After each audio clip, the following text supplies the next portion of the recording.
Part 1లో భారతీయుడి తాత లంచం తీసుకున్న వాళ్ళందరి మీద బర్మకళ ప్రయోగిస్తారు. ఆర్టరీస్ బ్లాక్ అయిపోతాయి, కాళ్ళు చేతులు పడిపోతాయి, కొంతమంది మోర్చొచ్చి పడిపోతారు. ఇదంతా కూడా చూడడానికి చాలా కొత్తగా, చాలా ఎంటర్టైనింగ్ అనిపించింది. మనందరం కూడా ఎంతో ఎంజాయ్ చేసాం 28 years బ్యాక్. అయితే భారతీయుడు 2కి శంకర్ గారు కూడా వర్మకళ నేర్చుకున్నారు. కొన్ని లక్షల మందిని థియేటర్ల ద్వారా ఆయన ఏ టెక్నిక్ వాడారో తెలియదు వర్మకళ బుక్లో. కానీ సినిమా చూడగానే మనందరికీ నిరాశ, నిస్పృహ, నీరసం అన్నీ కలిపి ఒకేసారి వస్తాయి. ఇది ఆ వర్మకళ ఫలితం. ఎనీవే, జోక్స్ అపార్ట్, సినిమా ఇండస్ట్రీకి టెక్నాలజీ అనేది చాలా తక్కువ అందుబాటులో ఉన్న రోజుల్లోనే శంకర్ అనే వ్యక్తి మనందరికీ ఎన్నో వండర్స్ చూపించాడు. ఎన్నో బ్రహ్మాండమైన సినిమాలు, ఒక్కొక్క పాట చూడడానికే చాలాసార్లు ఆయన సినిమాకి వెళ్ళిన రోజులు కూడా ఉన్నాయి. ఇన్ఫాక్ట్ 1996లో భారతీయుడు రిలీజ్ అయిన తర్వాత శంకర్ గారి దగ్గర 3 కథలు ఉన్నాయి. ఆ 3 కథలు ఆయన రజనీకాంత్ గారికి వినిపించారు. ఆ 3 కథలు ఏంటో తెలుసా? Robo, Sivaji and I. అంటే ఇంచుమించు ఒక 15-20 సంవత్సరాలు ఫార్వర్డ్ థింకింగ్లో ఉన్నారు శంకర్ గారు ఎప్పుడు కూడా. The man was way ahead in the Indian cinema.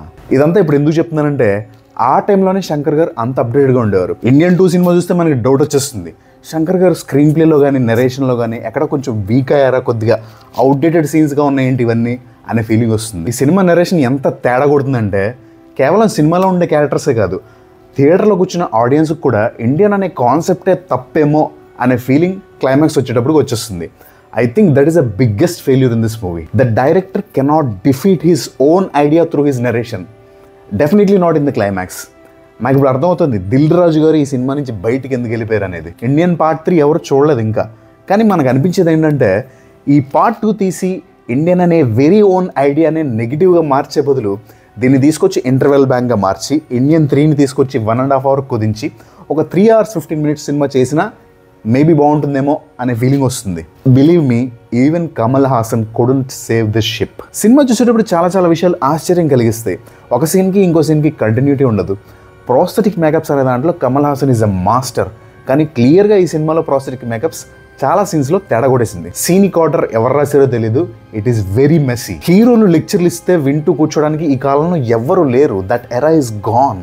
కరప్షన్కి killing ఒకటే సొల్యూషన్ అని ఎవరికైనా చెప్తే కన్విన్స్ అయ్యే రోజులు కాదు ఇవి.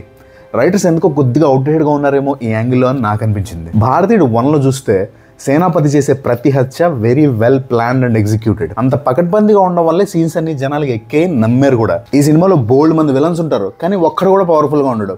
అదేంటో సేనాపతి క్యారెక్టర్కి ఏదో విలన్స్ అందరింటికి ఫ్రీ పాస్ ఇచ్చేసినట్టు ఎంత పెద్దోడింటికైనా ఫ్రీగా అలా నడుచుకుంటూ వెళ్ళి ఎటువంటి సెక్యూరిటీ డోర్ అయినా బ్రీచ్ చేసుకుని లోపలికి వెళ్ళిపోయి అక్కడ ఉన్న వాళ్ళందరినీ నిలబెట్టేసి ఒక లాంగ్ స్పీచ్ కరప్షన్ గురించి ఇచ్చేసి అలా చంపేయడం, లేదంటే ఏదో మర్మకళ్ళ వాడటం. ఇటువంటి సీన్స్ అన్ని చూస్తున్నప్పుడు జనాలందరికీ భారతీయుడు, అపరిచితుడు, ఐ ఇలాంటి సినిమాలు అన్నీ గుర్తొస్తూ ఉంటాయి.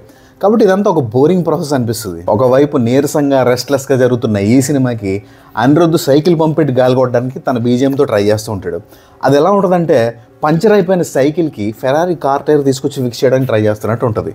It just doesn't work. ఈ సినిమా వల్ల లాభపడింది ఒక్కడే, Siddharth. I think Rang De Basanti cinema తర్వాత కొంచెం గుర్తు పెట్టుకునే క్యారెక్టర్ సిద్ధార్థ్కి నాకు తెలిసి ఈ సినిమానే. ఈ సినిమాకి one of the producers red giant movies, అంటే డిఎంకే పార్టీకి సంబంధించింది.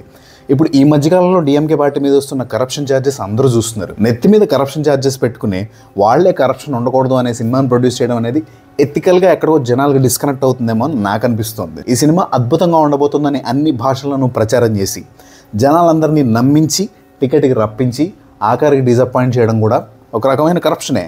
మరి ఈ కరప్షన్కి సేనాపతి శంకర్ గారికి ఏ శిక్ష వేస్తాడు? సినిమా డైరెక్టర్లందరికీ వాళ్ళు తీసిన ఫుటేజ్ మీద ఎందుకు అంత మమకారమో నాకు అర్థం కాదు.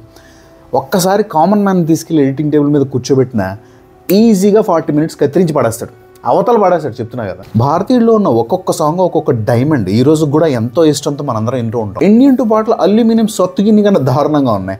అది మేజర్ డ్రాబ్యాక్. భారతీయ సినిమాలో చాలా కామెడీ సీన్స్ ఉంటాయి, ఇప్పటికీ కొన్ని సీన్లు మనకు గుర్తుంటాయి. అసలు ఇండియన్ 2లో కామెడీ లేదా అనొద్దు, అతి పెద్ద కామెడీ ఇందులో క్లైమాక్సే. ఎందుకంటే క్లైమాక్స్లో ఆల్మోస్ట్ 15-20 నిమిషాల పాటు Senapathi character, I don't know, it's a kind of scooter, చిన్నపిల్లల స్కూటర్లో ఉంటుంది. అది వేసుకుని ఇంచుమించు ఒక 100-150 కిలోమీటర్లు తిరుగుతూ ఉంటారు. ఆయన వెనకాల పోలీస్ జీపులన్నీ చేంజ్ చేస్తారు. ఎందుకు ఇంకా పోలీస్ జీపులు అమ్మేయచ్చు కదా శుభ్రంగా. ఆయన వేసుకుని ఏదో అది, దానికి పెట్రోల్ ఉండదు, బ్యాటరీ ఉండదు, జస్ట్ మామూలు చిన్నపిల్లల స్కూటర్ ఇలా కాల్తో తోసుకుని వెళ్తూ ఉంటారు కదా, అలా ఉంటుంది అది. దాంతో పోలీస్ జీపులు వెనకాల చేంజ్ చేస్తున్నా కానీ సేనాపతి క్యారెక్టర్ 100 కిలోమీటర్లు 50 కిలోమీటర్లు అలా వెళ్ళిపోతూ ఉంటుంది. అది చూసి బాధపడాలా జాలిపడాలా అర్థం కాలేదు. ఈ క్లైమాక్స్ కనుక ఎలాన్ మస్క్ చూస్తే సిగ్గుతో చచ్చిపోతాడు. అరే ఇటువంటిది నేను ఇంకా కనిపెట్టలేకపోయినా, బ్యాటరీ లేదు, పెట్రోల్ లేదు, అయినా ఫాస్టెస్ట్ వెహికల్ అది. సినిమా స్టార్టింగ్లో కమ్ బ్యాక్ ఇండియన్ అని ఒక సాంగ్ ఉంటుంది. సినిమా పూర్తయిన తర్వాత మనకు అనిపించేది కమ్ బ్యాక్ శంకర్.